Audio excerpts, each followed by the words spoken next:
Hello and welcome, everybody. This will be the final recording for the first Pillars of Eternity game in my lore through. It will probably be the last video I post in this lore through. So before I go into what's happening, why I'm recording this, and everything like that, I just want to make it clear that there is going to be spoilers for the end of the game here. Since this is being recorded as an addendum and not with like a numbered thing, it might be might not be totally clear. So I just wanted to make sure there was going to be spoilers for the entire main game and probably for White March as well. I will be introducing the things that I've done in just a second, where there will be some spoilers of things that I did in White March. So if you haven't watched that lore through yet and you don't want to be spoiled of those things, or you are playing through White March and you don't want to be spoiled of those things, then maybe come back when you have done that. Same thing with the main game, but I think that's a little bit clearer as to where I am. But the White March, I just wanted to make sure you knew that I was going to be going through those things as well. So, with that said, I am recording this. I have returned to Sun and Shadow and defeated Theos. We already did that, but we did it earlier in the lore through. This time, when I defeated him, we have done everything in White March. We have called off the eyeless and I think revived Abaddon. I'm not exactly, I don't exactly remember, but I feel like the eyeless kind of gave up their souls and reformed the god Abaddon. We defeated the Alpine Dragon. We defeated Consulhot in the Siege of Cragholt. We spoke with Lengrath. We did not actually fight her in her bog dragons, but we struck a deal with her so that we wouldn't spread the secrets of the phylactery that we got from Consulhot. And I also went through all of the character quests, including the quests in White March. So Theos is now, once again, dead. I am going to stick with Bareth's idea for what we're going to do with the souls, because that's what I want to carry over into Pillars of Eternity too. So I'm not going to change that. But there will be, in the ending slides, obviously they'll say some things different for character quests that we hadn't completed the first time through. Plus, we have access now to Zawa, Maneha, and the Devil of Karak, so I'm sure we're going to learn something about them as well. So, yeah, I think that's everything I wanted to say before we go through this. This time during the ending, I may be pausing the recording to pontificate on a few of the things that are being said, but we'll see. So, enjoy. Like I said, once again, I'm going to go with Bareth. So, at your feet rests the body of Theos, hollow, the dense wrinkles shaped by the silent shouldering of an eternal burden now smoothed across his color-drained face. His soul remains still for the moment, defenseless, its energy expended in defeat. It lies sprawled across his body like a death shroud. All those lifetimes spent to preserve a single vital secret. I would expect a man to reconsider his choices after the first 500 years. That's the servant down, and the mistress still to go. A good start, worthy of being built upon. Failure, knowing it was all for nothing. That got cut off. She said, after journeying for lifetimes, I can't imagine his failure, knowing it was all for nothing. He was good at serving his god, I give him that. But he should have picked a better one. He spent his lives, more than any of us will ever know. For what? Binding the world to a lie. Could a man like that ever be redeemed? Going to explore Theos' soul. With a deep breath, you plunge into Theos' soul, and where in Brackenberry it had been a maze of narrow corridors and dead ends, now it is expansive and borderless, its walls crumbling into heaps like the ruins of Engwithan as you pass through them. You travel for what seems like ages, rushing to a known destination, a memory you glimpsed once before. At last you see it, no more than a pinprick of light at the end of a long tunnel, expanding slowly at first, then quickly as you near. You come out in the room you are standing in now, but it is new and pristine and filled with people, thousands of them, all turned towards the great Audra pillar and the machine that encases it. Theo stands in the machine, and you are one with him now. You look at the crowd, at faces of shriveled old men and cherub-cheeked little girls, at mothers bouncing infants to quiet them, and fathers clasping their children's restless hands and watching you with somber acceptance. A woman with tears in her eyes gives you a small nod. You turn back toward the machine, your breaths constricted beneath the weight of the unwanted knowledge, preparing yourself to set out alone on a journey without end. You close your eyes and open them again and find the machine still in front of you, beckoning. You take your place in front of it and place your hands upon a large mechanical disc at the base of the great crystal column and speak a single word. Giant rings creak to life, building speed, setting arrays of carved draconic mouths aglow, and sending tremors through the platform beneath you. The entire room shakes with the force of the accelerating machine, all sound drowned out by its deep, deafening thrum. Brilliant tendrils of light arc outward from the pillar in all directions, and you look over your shoulder to see them engulfing the crowd, burning them brightly like hot iron. One by one, the tendrils disappear, leaving ashen effigies where people once stood, many of them disintegrating into gray heaps under the stress of the tremors. You look above the Adra pillar, and a glowing spherical mass has begun to coalesce atop the column where the arcs converge. It grows and pulses, translucent and bulbous like some immense chrysalis, suspended in a slow rotation as though it were being spun from the arcs of light. When the last arc disappears, the spectral mass hangs a moment, no longer rotating, so bright you must shield your eyes with an outstretched hand, and it seems to you as though it is looking at you. You bow your head in acknowledgement, and look up to see it melt into the pillar like warm candle wax. The pillar flares with a flash of light bright as the sun itself, then fades to darkness. The machine slows down to an abrupt halt, and when the last echo of its grinding cogs is past, the chamber is still, and you are alone. From all sides, reality begins to bleed in through the memory, and you find yourself in your own skin once more, looking down at Theos' lifeless body. You sense a listlessness to Theos' soul, an overwhelming fatigue that hinders its immediate escape and makes it vulnerable to manipulation. You feel as though your victory has given you some kind of hold over it, and you're able to do with it as you please.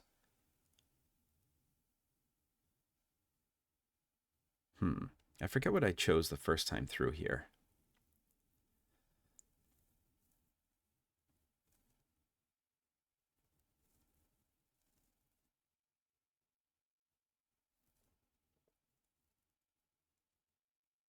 These things seem to have to do with the gods here. Returning to the cycle would be a Barra thing. Tearing it apart would be a Remergon thing. Breathe Amin. I feel like that would be like a Woodakin thing. Destroy all memories contained within would be an Andra thing. Or it can tear it apart. Oh, there's two options to tear it apart. I don't remember what I did the first time, but I am going to tear his soul apart but say this. I do not envy you, Theos. I, of all people, realize the sway memories can hold. It's time you were granted peace. Was there nothing there worth saving? Forgive me. I know you chose wisely. A quick end. This is a mercy. You reach out for Theos' soul, and you can feel its frailty and defeat, its texture like a coarse and threadbare cloth on the brink of disintegration. You insinuate yourself between the threads, pushing the weaving apart, unraveling the stitching until it is bereft of structure, a formless heap bound together by nothing at all. In its midst, you dedicate your focus to a single idea, and the idea is shatter. You concentrate, and as you concentrate, you feel a force building within your soul, an outward pressure that strains against containment, threatening to rupture your spirit.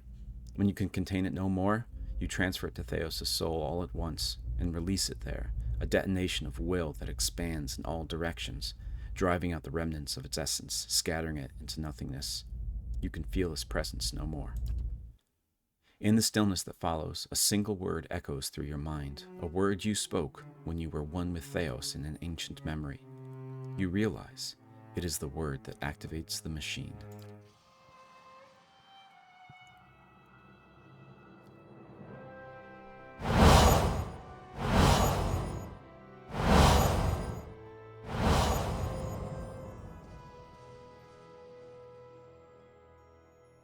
All right, then. Time to make our final decision.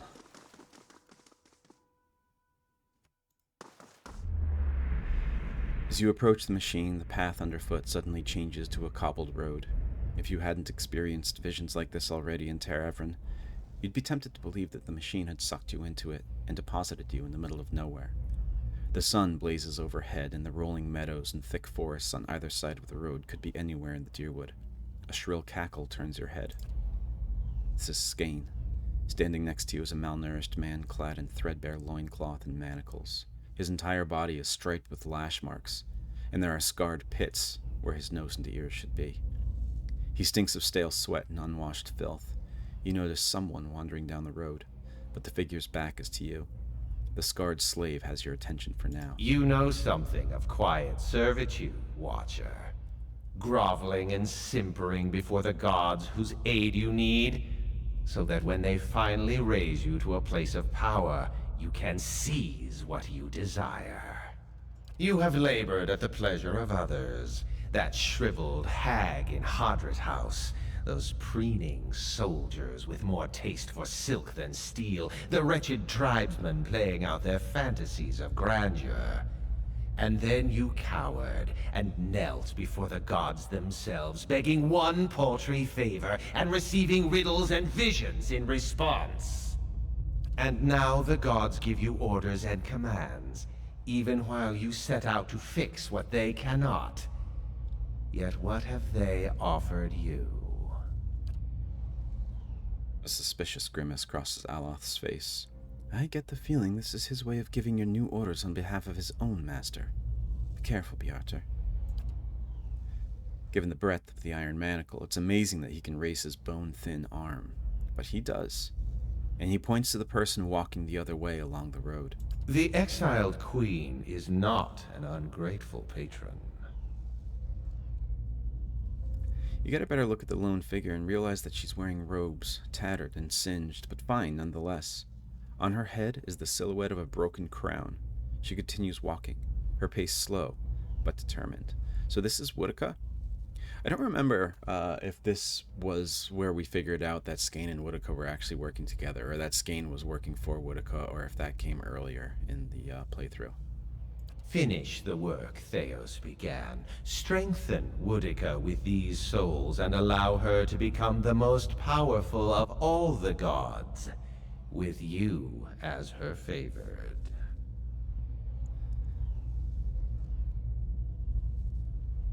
Helping Woodica would mean the secrets of the gods stay hidden. He rubs his hands together, his black eyes gleaming. Safely hidden, yes. From the violent overlords who would cease to fear punishment in the next life. From the heavy-handed masters who would answer to no one. The world needs some schemes, or are the souls of Kith so pure that you would snap the tenuous threads that bind society? Aloth snarls. And Theos makes a better overlord? This one is the god of slaves. What would he have left in the world were he unchained from his mistress's lies? I've been working with Woodica this whole time. Why would she thank me now after I've defeated her most loyal servant? The ragged hole in Skane's face wrinkles with disgust.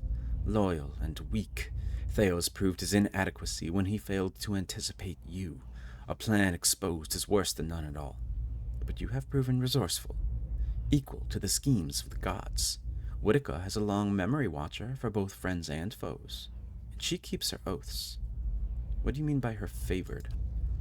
The recipient of Woodica's blessings. She has always had a place for mortals of particular merit. If you help her now, she will become the most powerful of all the gods, and you will be the one who made her so. Think of the lifetimes of reward you would reap. The only reward I wish is the joy of pulling bloody shards of her broken crown from my staff when I've finished with her trial, says Durrance. Skane turns his flinty eyes on Durrance.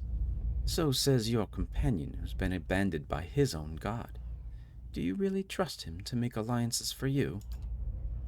Skane takes a bundle at his feet and hefts the burden into his back. I've explained the alternative, Watcher. Continue as a pawn of the gods, or a partner of one.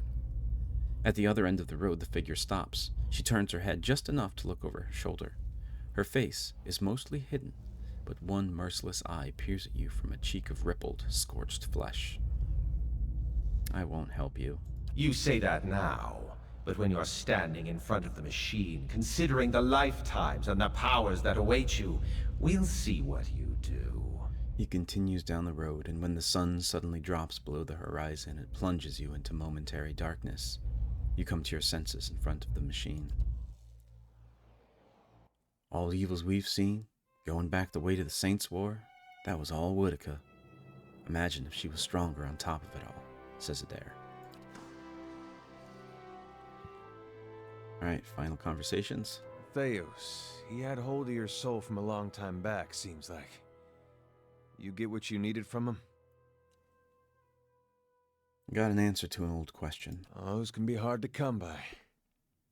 I feel for people still looking for theirs. Easy to see what it means to them to have someone to look to for answers. You'll be feeling better soon then. Good. That's real good. You got it figured out what you're going to do about all that? Yes. Got a lot of people out there thinking they've been abandoned by their gods. There's not much that'll put the fear in you more than that. You can take my word for it. Look, if it was in my power, and I know it's not, but if it was, I'd send every last one of those souls right back where they were supposed to go in the first place. So folks could get back to believing what they used to. So Adair would do what Hylia wants us to do. And after what you've been through, though, I'm sure you got your own ideas. Better make it good. The end of the road greets us at last. You fared well, Watcher. Better than any Watcher has right to. Seems you were a field in need of a flame's cleansing. Would that my own trial had produced such an outcome. I had figured myself for the field all this time.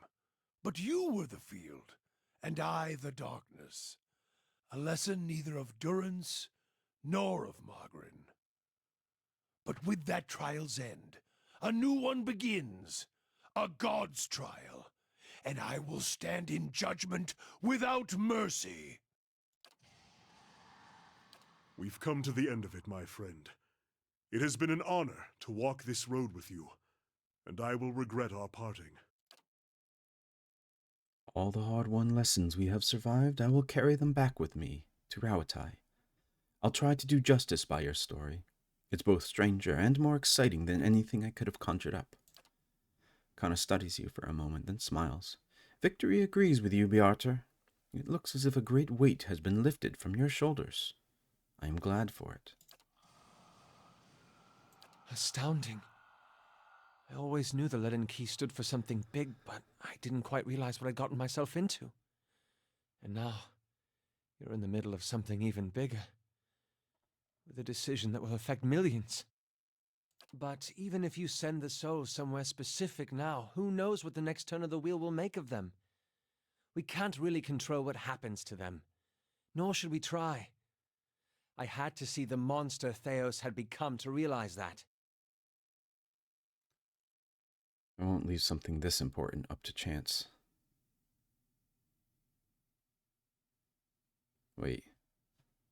Send this all somewhere specific now. Who knows what the next...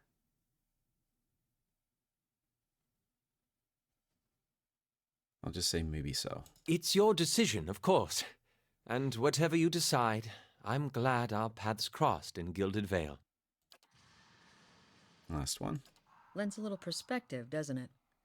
Never thought I'd see something like this in my travels. That's what she said first. She got cut off again.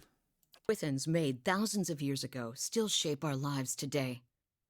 It would be a shame to deny these souls the chance to find their own way and their own purpose.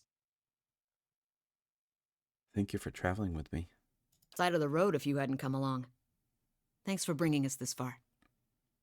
I don't know why she keeps getting cut off. I'd probably still be twiddling my thumbs by the side of the road if you hadn't come along. Here goes.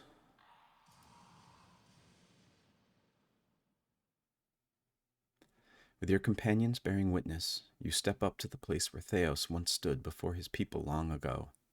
The great machine lies in front of you, idle, ready. You have seen this machine and others like it in operation. You understand how it works. It is a device for directing souls. As a watcher, it would be a simple matter to influence that direction. Though as big as the machine is, it may be the last thing you ever do. Speak the command to activate the machine. There is a shrieking of stone grinding against stone as old cogs loosen and begin to turn. You have only moments before the souls will be sent to the Adravain. This will be your only chance at redirecting them. So again, we have Bareth's choice to send the souls back to the reincarnation cycle. We have Hylia's choice, return the souls to the bodies they were intended for. We have Rimergon's choice, entropically disintegrate the souls, ending their existence. We have Galawain's choice, distribute the essence to existing souls in the Dyrwood to strengthen them. We have Skane and Woodica's choice, which would be to allow the souls to pass through the vein to Woodica.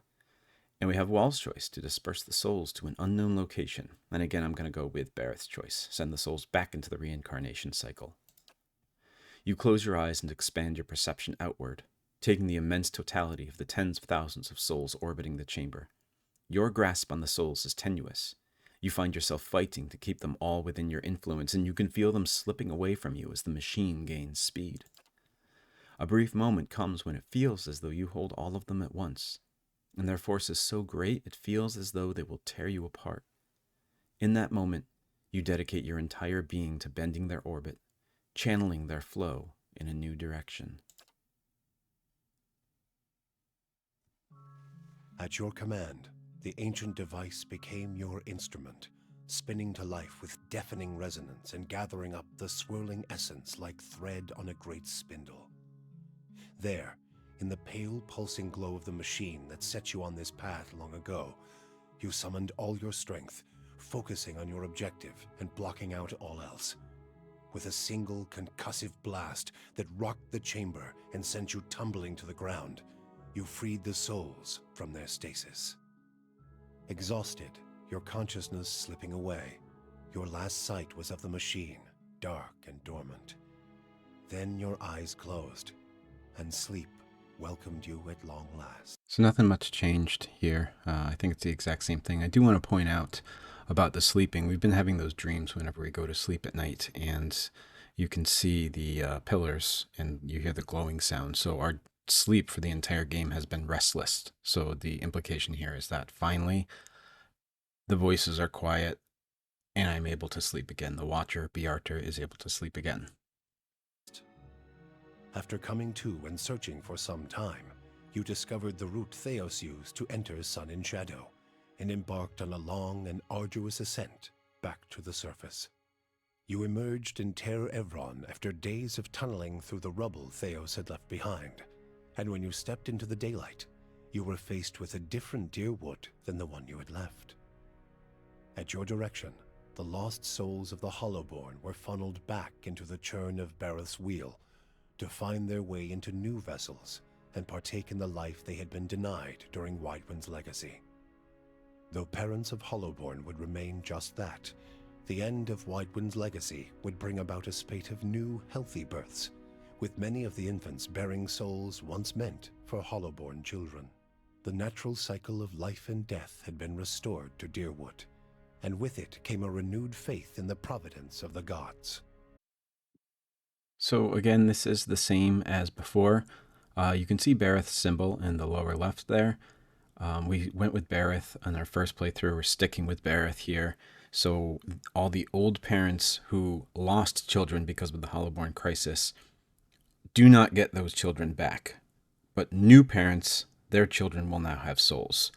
And because this is happening, there is actually a renewed faith in the providence of the gods, which is kind of interesting considering we learned that the gods aren't everything that a god is supposed to be. So we learned the truth of the gods, that they were creations of the Engwithans, and our actions brought forth a new faith in the gods.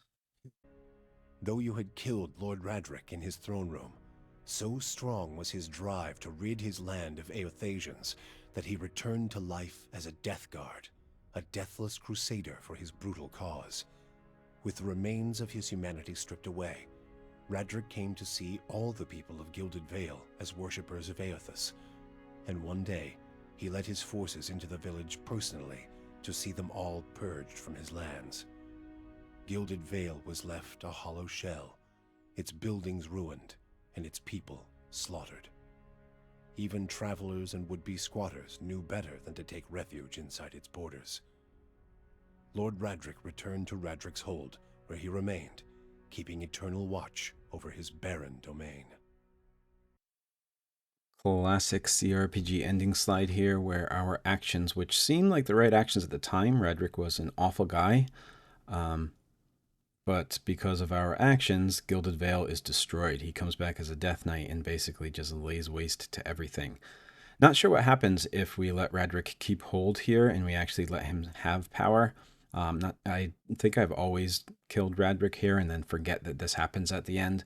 So not really sure how it changes, although we do know that Radric is the kind of guy when things start going wrong, he's going to rule with an iron fist and do some pretty awful things. So even if things were better for Gilded Vale for a while, because, they get to survive, I don't know in the long run what Radric would have ended up doing if he kept power. So I'm not sure there's a really good answer to this quest line here, although I would really like to play through again and see what happens if we let Radric stay in power. Following the assassinations of Duke Avar Wolfgren and Lady Webb, Defiance Bay was thrown into political upheaval. In the ensuing weeks, the streets had become the domain of looters and blackguards. Few dared to step outside their own doors alone or unarmed.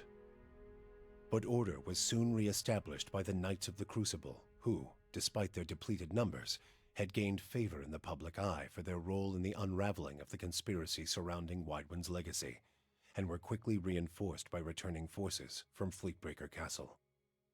For the Knights, their resurgence marked a return to the tradition as well. Having seen firsthand the dangers presented by dabblers in animancy, the Order quickly abolished the practice internally, preferring the familiarity of their hammers and forges to the uncertainties of Essence and Adra. Their identity rediscovered, the Knights suppressed their political aspirations and began once again to train their recruits in the art of blacksmithing, recapturing the post-revolutionary ideals of Deerwood and regaining the respect of its citizens as a result. This seems like a pretty good ending here. The Knights were a little bit questionable in what they were doing during the game, but it seems like the turn of events here caused them to kind of reflect and become who they once were. And that means they gained respect, and it seems like they are doing good in Defiance Bay, which is especially important because I don't know if there's a way to change the assassination of the Duke and Lady Webb. I think no matter what choices you make, those things still come about. So it's nice here that the Knights were able to kind of take hold and restore order. I don't remember, I have done the Dozens quest before. I don't remember what happens there with the Dozens quest. The destruction of the machine atop Ter Noaneth spelled the end of the reanimated corpses in Heritage Hill. Though at first few were willing to venture into the abandoned district, it was soon cleaned out and rebuilt. The district's horrors still fresh in people's minds, it would be some time before it was fully repopulated. But eventually the lure of cheap prime land would all but erase the memory. The Duke's assassination at the apparent hands of an animancer had caused catastrophic rioting in the streets of Defiance Bay, and few animancers survived the first day. Many Deerwoodans took the end of Widewind's legacy as a sign, both that the gods did not approve of animancy, and that the purging of animancers in Defiance Bay had been enough to satisfy them. In time, their rage would subside, and a number of surviving animancers remained in and around Defiance Bay, often taking to the wilds to practice their science without repercussions. So it takes a while, but Defiance Bay is eventually able to get back on track. Heritage Hill is being populated again. I know there were other choices that we could have made at the tower. I don't remember what those were. We decided to destroy it. So I'm sure there's different things that might happen there depending on the choice you make. And as far as animancy goes, I always think animancy gets a bad rap. There is definitely a potential there for really dangerous actions, but it could be very helpful if treated in a manner that is respectful of the science and the people that they are working with. So I always lament that it doesn't seem like there's a way to salvage the respect of animancy in the eyes of the Defiance Bay public. And here it seems like Eventually, animancy is somewhat tolerated again, but still it's thought of as mostly evil, and I think that that's kind of a shame. The town of Deerford had seen the last of the cult of Scan. Dark rumors about the town's many curses quickly faded, and travelers soon returned. So first off, I've been saying Skane, and they pronounced it Scan just now.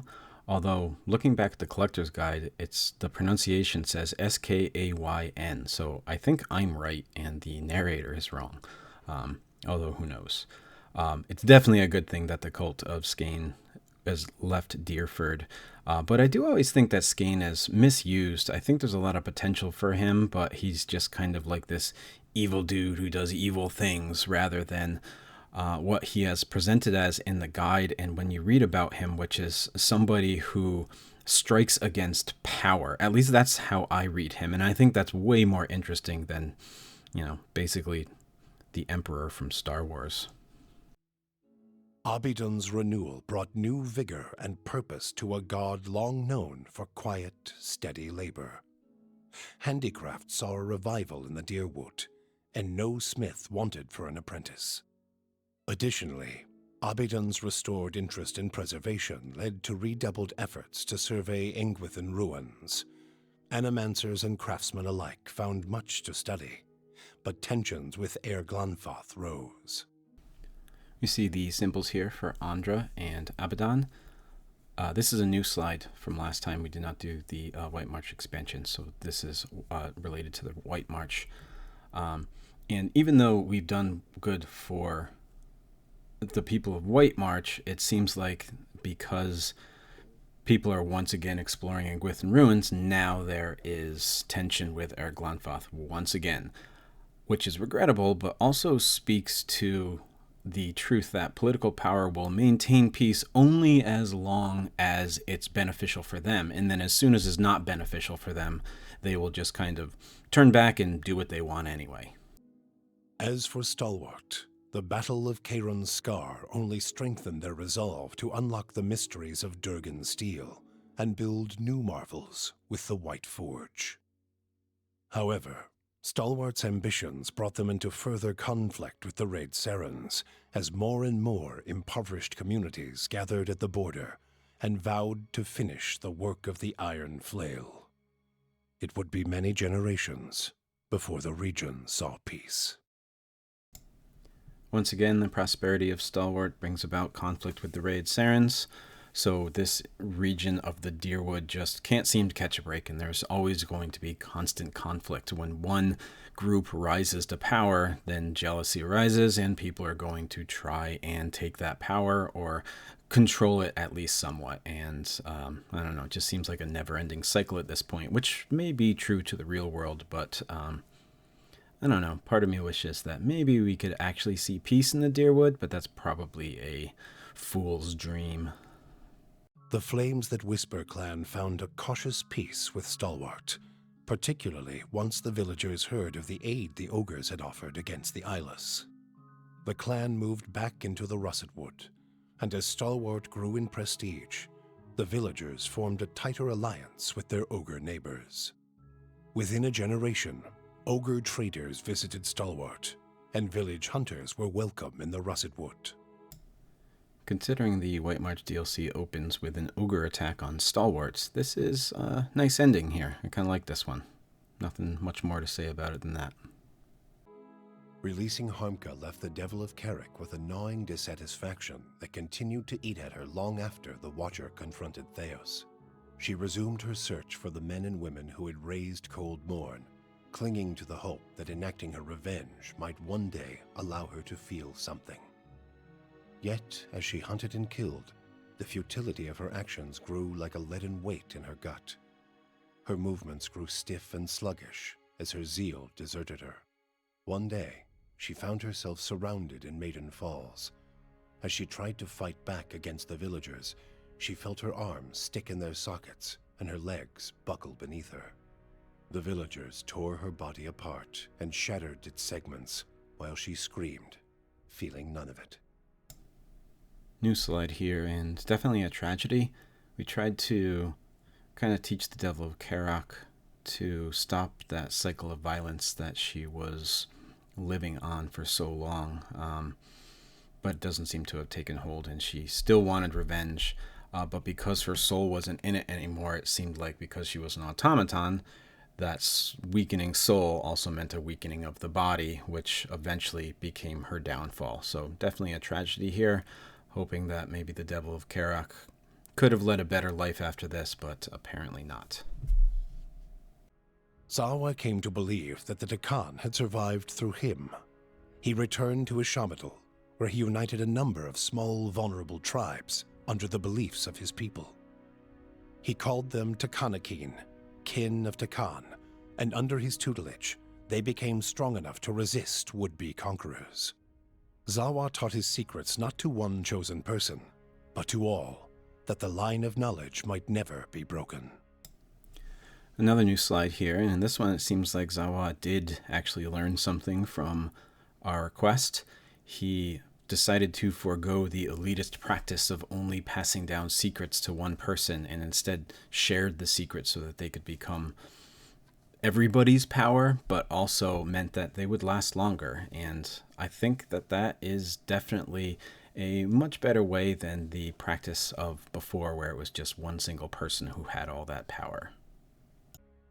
Free from the burden of her memory, Maneha soon left the gift-bearers and resumed adventuring. Now that she had a taste for the world, she wanted to experience it anew. Maneha rediscovered her zest for battle, extravagance, and romance. She kept her gaze on the horizon, looking from one journey to another more distant, from the lover in her arms to another more fervent. Hers was a life of excitement, violence, and passion. She moved too quickly for regret to catch up with her, and she hoped only that she might outpace it in the next life as well. So for Maneha, things seem to be working well. She has been able to move past her regret and live a fulfilling life, although it does say her life is filled with violence, excitement, violence, and passion. So her inner peace may not be so peaceful for other people she crosses paths with. Sometimes in a good way, sometimes in a bad way. The fortress of Cadnua emerged as a bastion of security in the midst of an untamed land, becoming the envy of every thane and earl in Deerwood. Legend grew over time of its impregnability, and stories of formidable invaders easily scattered by the keep's defenses became popular around the hearths of Deerwoodinians. Likewise, it also became a beacon to travelers, merchants, and visiting dignitaries alike. Reputed as the finest fortress in all Deerwood, people would journey from near and distant lands alike to experience its fabled hospitality and grandeur.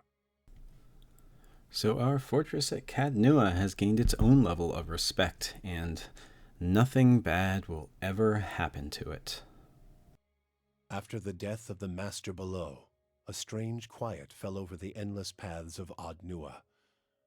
The attacks on the fortress above ceased, Adnua's silent titan the closest remaining thing to a master in its musty, forgotten passages. So I believe this is a new slide. I don't think we defeated the Otter Dragon before we beat it the first time around. So because we've done that, there is a kind of peace that's brought to Cadnua. I did not, though. I forget what happens if I transfer its soul into the human body that it asked us to do. I don't know how much that changes the story. Although I have done it before, I'd like to figure that one out again. Palagina had gone against the Duke's Bell's orders by inventing a new trade arrangement with the Anamenfath to accommodate the recovering Deerwooden market. With the Deerwood's people still weakened by Weidman's legacy, the Valian republics easily pushed their would-be competitors out of the market. For her outrageous insubordination and audacity, Palagina was banished from the republics. She traveled north in the Eastern Reach, avoiding Valian ports and entering the ranks of the kind wayfarers. Despite her bravery and dedication to those in her care, her strange appearance made her feel like an outsider wherever she went. So first time through, we had not completed her quest, and she also was ousted by the Avalian Republics for not doing her duty, although she ended up as kind of just a caravan guard. Here, she actually joins the Kind Wayfarers, which is a paladin group, which I think is a much better ending, although also in both endings, her appearance kind of ostracizes her from most parts of society, so it seems to be hindering her from gaining any kind of true acceptance anywhere. Haravius took his leave of the party and, after his first bath in years, returned to his nomadic lifestyle. With his homesickness expunged, he found renewed joy and tranquility in his wandering survey of the wilderness.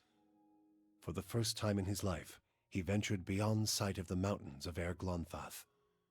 During his travels, he penned numerous journals and sketches detailing his travels through frozen tundra, searing desert, and tropical forests. Wherever he went, Haravius left behind stories of the Autumn Druid, a temperamental, one-eyed wise man of the forest, known to bring food to lost travelers and unusual advice to anyone willing to ask him a question. Weirdly, I don't think the first time I beat it we even got a slide for Haravius, even though we recruited him. We never used him, but we did recruit him. So I'm not really sure how this changes, although his life does seem to be going fairly well. He's made peace with himself, and he's kind of sharing his exploits and everything. Don't really have much to say about that. Adair chose not to return home to Gilded Vale. Through a number of quiet inquiries, he soon found his way into the underground organization of Aethasians known as the Night Market. Ironically, in learning that the gods had been fabricated, Adair found his faith in Aethus renewed, and that his god was neither alive nor truly a god had become irrelevant. He rose quickly through the ranks of the Night Market for his optimism and for his bold leadership, his ultimate goal to make the Dyrwood a place that would welcome followers of the Shining God once again. So this is unchanged from the first time, but I don't think we've had a chance to discuss the Night Market, this group of Aethasians who are taking it upon themselves to reintroduce Aethys worship to the Dyrwood, where it has been outlawed since Saint Widewin and the Godhammer Citadel and the bomb there that destroyed Aethys. So kind of paradoxically, now that Adair knows the truth about the gods and that they are invented, he still finds a renewed faith in Aethys and tries to spread Aethys worship with the Night Market. Interestingly, there's actually a schism in the Night Market, and some of them are there just to get revenge for the battle at the Citadel instead of spread Aethys worship. So even though Adair seems to be one of the people just trying to reintroduce Aethys worship and bring peace, there is a version of the Night Market that's not so interested in that. When the dust settled in sun and shadow, Aloth looked upon the remains of Theos Ixarchanon, his former master. He saw where the Grand Master had gone wrong and what would be required to undo the harm Theos had wrought. With a flick of his wrist, he burned Theos's robe, headdress, and every other symbol of the man's power. Never again, he vowed, should Kith live in fear and blind obedience to an authority they did not understand. Armed with the knowledge and courage he had gained on his journeys with the Watcher, he set out on the long and lonely task of dismantling the Leaden Key. Also unchanged from the first time, just want to point out that Aloth now has new purpose. He wants to take down all living remnants of the Leaden Key. So where he was once a member of this group, he eventually became disillusioned by them, and now he's made it his purpose to actually destroy them.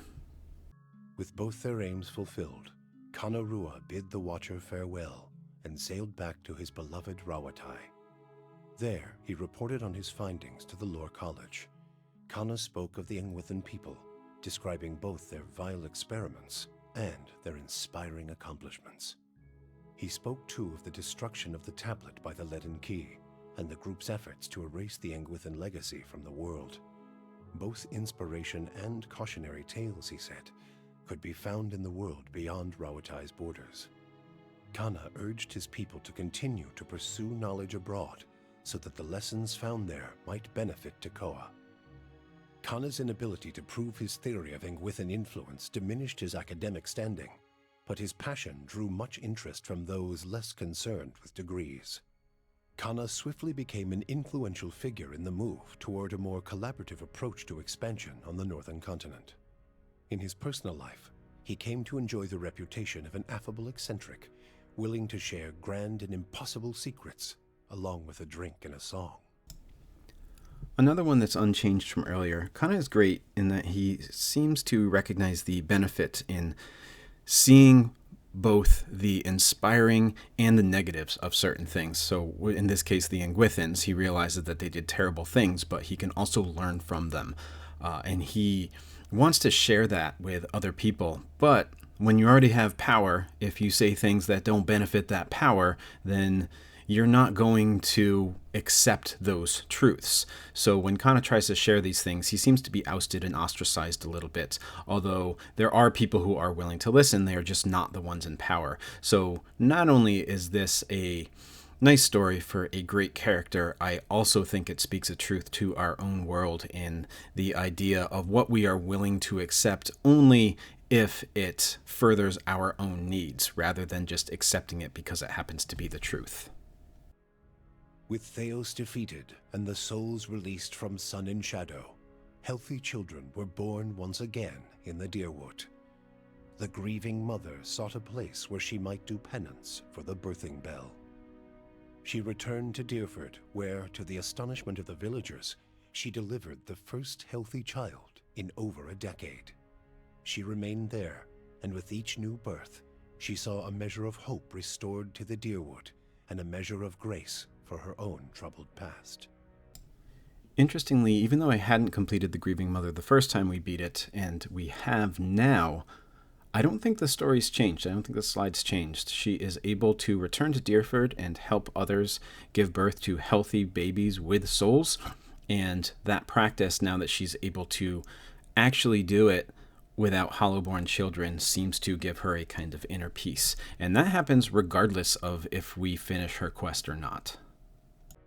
Durrance used Magrin's strength only until Theos had been cast from the world, and then swore off her influence entirely.